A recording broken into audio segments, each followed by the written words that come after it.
liberty in his youth, and wink not at his follies. Bow down his neck while he is young, and beat him on the sides while he is a child, lest he has waxed stubborn and be disobedient unto thee. Right, that's good on that. So, you have to draw the line as a parent child, there's a parent-child relationship. We're not friends. I was never friends with my dad when I was a child. Ever. I mean, it was very clear that he was my father. I couldn't talk to him any kind of way. Couldn't talk to him about any and everything, right? Because he's not my friend. He's not my childhood buddy. You know what I'm saying? And I never tried to push the envelope on that. Maybe once I got 15 and 16, I might say something a little slick or whatever, and he would nip that in the bud too. You know what I'm saying? So that's how it's got to be. But as I became a man of my own, I respected him. I appreciated all that. You know what I'm saying? Very important. You know how your relationship was with your parents. If you was blessed enough to have a father and a mother, or whichever one, if you was blessed enough to have a parent that you was proud of, hey, you want to be proud your child to be proud of you, right? Whether it even be your niece or nephew or whatever the case may be. You know what I'm saying? And how do you do that? You gotta keep these law, statutes, and commandments, right? Because that's what's got us thrown off from the get-go. All right, so now let's get Galatians 4, and I'm gonna read 1 all the way to 9, right? But in Ecclesiastes 30, that just lets you see how and why a strong, loving parent that fears the Most High is vital, right? Particularly, let's say a practicing Israelite parent, to be exact. See?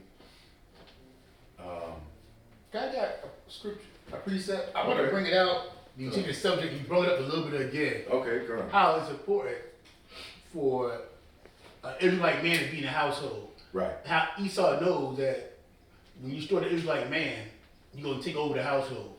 This is Matthew chapter 12, verse 29. Or else, how can one enter into a strong man? Salakia, this is Yahweh speaking. Matthew 12 and 29.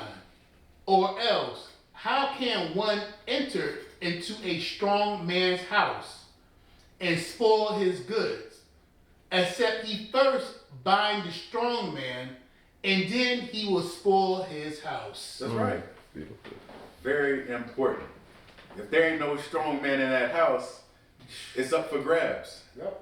And that's why you got wicked 2/3 Jakes coming in and spoiling a lot of men's children and ex-wives, babies, moms, whatever you want to call it, because there ain't no shield there. There ain't no hedge of protection for that family, like that the man should be, right? Because he's supposed to be the head over the woman, just like Christ is over the man, and how the Most High is over Christ.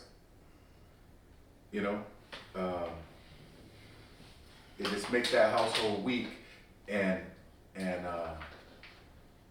susceptible to, invaders, right? Spoilers. Yeah. People that gonna come in and take what they can out of selfishness and greed.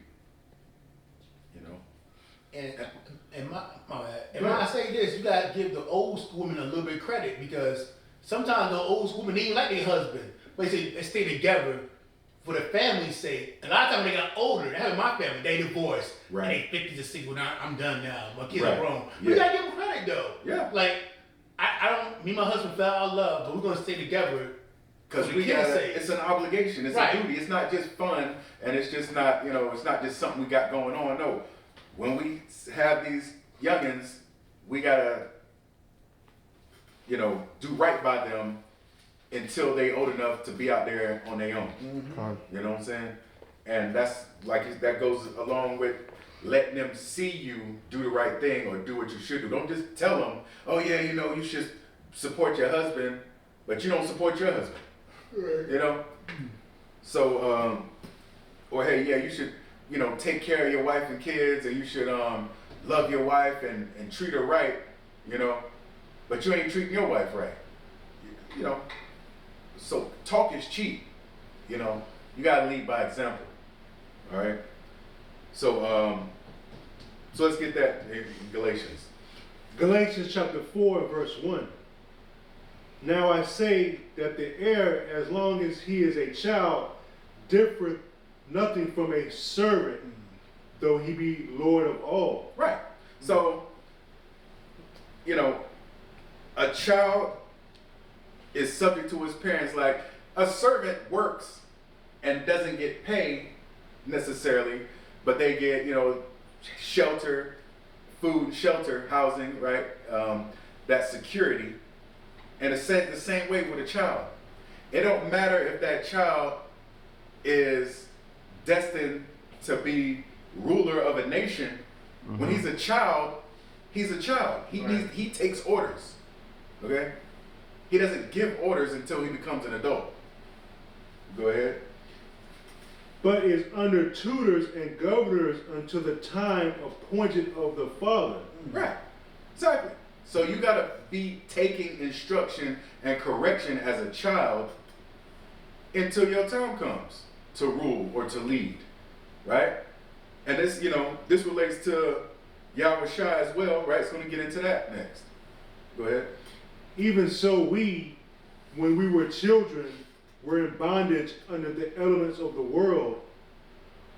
But when the fullness of the time was come, God sent forth his Son, made of a woman, made under the law, to redeem them that were under the law, that we might receive the adoption of sons.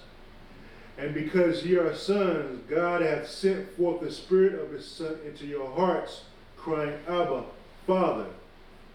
Wherefore thou art no more a servant, but a son. Right. You know, so Yahweh Shai, he had a lot to where he was going to save the nation of Israel, right? But at the same time, as a child, he had to do what his parents said, you know? Even when, you know, there's that account of him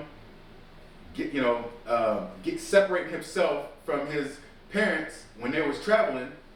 And when they came back, you know, they were like, hey, you know, what are you doing? And he